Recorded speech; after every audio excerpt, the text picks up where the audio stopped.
ओम शांति। आइए सुनते हैं 23 अगस्त 2024 की शिव बाबा की ज्ञान मुरली और ईश्वरीय महावाक्य। आज परमपिता परमात्मा शिव बाबा ने कहा, मेरे मीठे बच्चे, प्यारे बच्चों, जो अच्छे रतन हैं वह तो चलते फिरते भी याद में रहेंगे। शिव बाबा ने कहा, क्योंकि जानते हैं कि वह बच्चे जन्म जन्मांतर से पापों का घड़ा भरा पड़ा है। अब इस याद की यात्रा से ही बच्चों पाप आत्मा से पुण्य आत्मा सभी बच्चे बन सकते हैं। जितना याद करते रहेंगे उतना सत्व प्रधान तुम बच्चे बनते जाएंगे। समय बाकी थोड़ा है। अब इस पुरानी दुनिया दुखधाम का बच्चों अंत है, इसलिए बच्चों अब सुख धाम में चलने का पुरुषार्थ करो। तुम्हें अवस्था ऐसी जमानी है जो तुम बच्चों को पिछाड़ी में सिवाय एक बाप के और कुछ भी याद ना आए। भले घर गृहस्थ व्यवहार में रहो, लेकिन बच्चों को संभालो अपने। लेकिन सब कुछ करते तुम्हें याद में रहने का बच्चों बहुत पुरुषार्थ करना है। बाप तुमको कोई तकलीफ़ नहीं देते। भगवान ने कहा, मैं तुम्हें कोई तकलीफ़ बच्चों नहीं देता हूँ, लेकिन काम चिता पर चढ़ने से तुम सांवरे बन गए थे और विकारों में घिर गए थे। अब फिर से तुमको गोरा बनने के लिए पुरुषार्थ करना है। इन आँखों से कुछ भी क्रिमिनल न देखो, सिविल आँखों से देखो, क्रिमिनल आँखों से नहीं देखो। मीठे मीठे बच्चों, हम तुमको 21 जनों का राज्य भाग देने आए हैं, शिव बाबा ने कहा। फिर बाबा ने कहा, ऐसा सदा का सुख देने वाले बाप को याद करो, इसमें गफलत नहीं करनी चाहिए। तुम्हारी भलाई है, नहीं याद करेंगे तो पावन कैसे बनेंगे। ठंडा मत बनो, हर्षोल्लास रहो, उमंग उत्साह बढ़ाओ, क्योंकि बाप भगवान मिला है। लोग भगवान के लिए तरसते हैं, भगवान के दर्शन हो जाएं और तुम्हें तीसरा नेत्र मिल गया, तुम त्रिनेत्री बन गए हो, तुम्हें भगवान के सारे संबंध जुड़ गए हैं। तुम्हारे बाप भगवान जो है पारलौकिक पिता है, परम पिता है, ये तुमको बहुत ही याद करता है और सारे दुखों से तुमको उंगली पकड़कर निकालता है।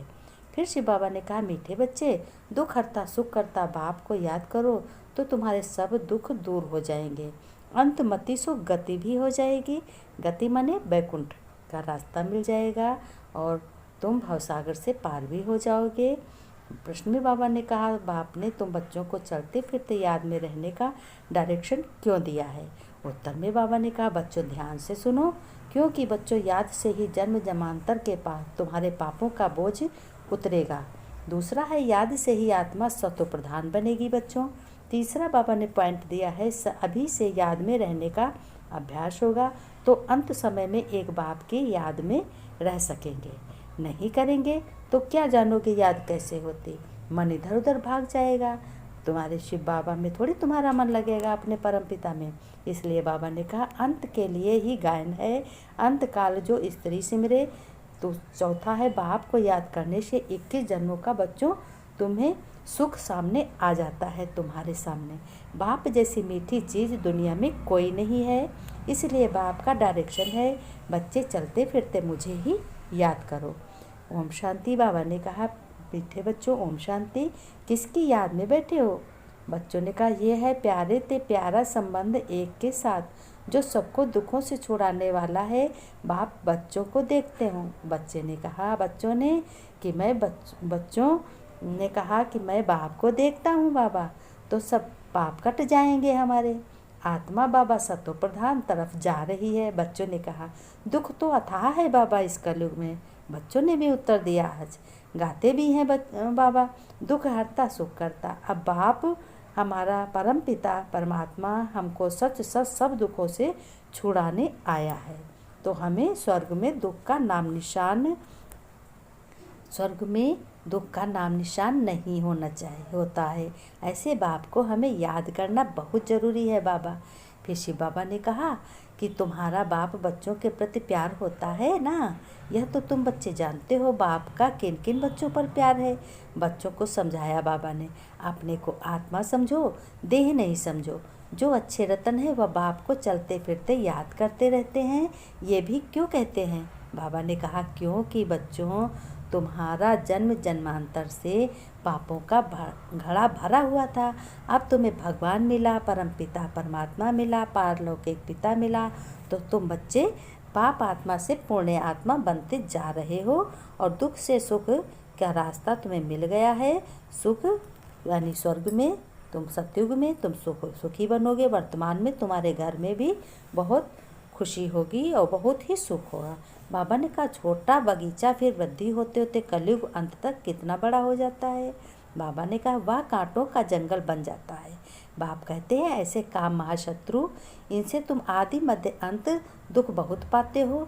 ज्ञान और भक्ति को तुमने जान लिया है, अब तुमको बहुत समझ में आ गया। फिर बाबा ने कहा मीठे मीठे सिक्के लगे बच्चों को बाप दादा माता पिता का याद प्यार नमस्ते नमस्ते। गुड मॉर्निंग बच्चों। बच्चों ने नमस्ते की। हम रूहानी बच्चों की रूहानी बाप दादा को याद प्यार नमस्ते नमस्ते बाबा। ओम शांति। बाबा ने फिर धारणा में बताया कि बच्चों धारण करो, इन आँखों से बुरा नहीं देखना है। बाप ने जो ज्ञान का तीसरा नेत्र दिया है उस सिविल नेत्र से यानी अच्छे नेत्र से ही सत्वप्रधान बनने का तुम्हें पुरुषार्थ करना है। और गृहस्थ व्यवहार में रहते हुए बहुत अच्छे से समझो कि गृहस्थ व्यवहार में रहते हुए प्यारी चीज़ बाप को याद करना है। बच्चों तुम्हें अपनी ऐसी जमानी है जो अंत काल में एक बाप के सिवाय दूसरा कुछ भी याद ना आए। वरदान में बाबा ने कहा अपनी श्रेष्ठ वृत्ति द्वारा विश्व का वातावरण परिवर्तन करने वाले आधार मूर्त हो तुम किसके आधार हो? तुम एक, बाबा ने कहा विस्तार में देखो, सुनो, ध्यान से सुनो, ये वरदान बहुत ही तुम्हारे काम आएगा। आप बच्चे सिर्फ अपने जीवन के लिए आधार नहीं हो, लेकिन विश्व की सर्व आत्माओं के आधार मूर्त हो। तुम्हें विश्व का कल्याण करना, आपकी श्रेष्ठ वृत्ति से विश्व का वातावरण परिवर्तन हो रहा है। आपकी प्रवृत्ति दृष्टि से विश्व की आत्माएं और प्रकृति दोनों पवित्र बन रही हैं। दृष्टि से सृष्टि बदल रही है।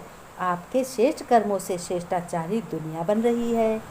बाबा ने कहा अभी जब आप इतनी बड़ी दृष्टि जिम्मेवारी के ताजधारी बनते हो तब भविष्य में ताज तख्त तुम्हें मिलता है और तुम श्रेष्ठ बन जाते हो। तुम्हारी हर कर्म में सफलता समाई होती है। घर गृहस्थ में तुम बहुत खुश होते हो।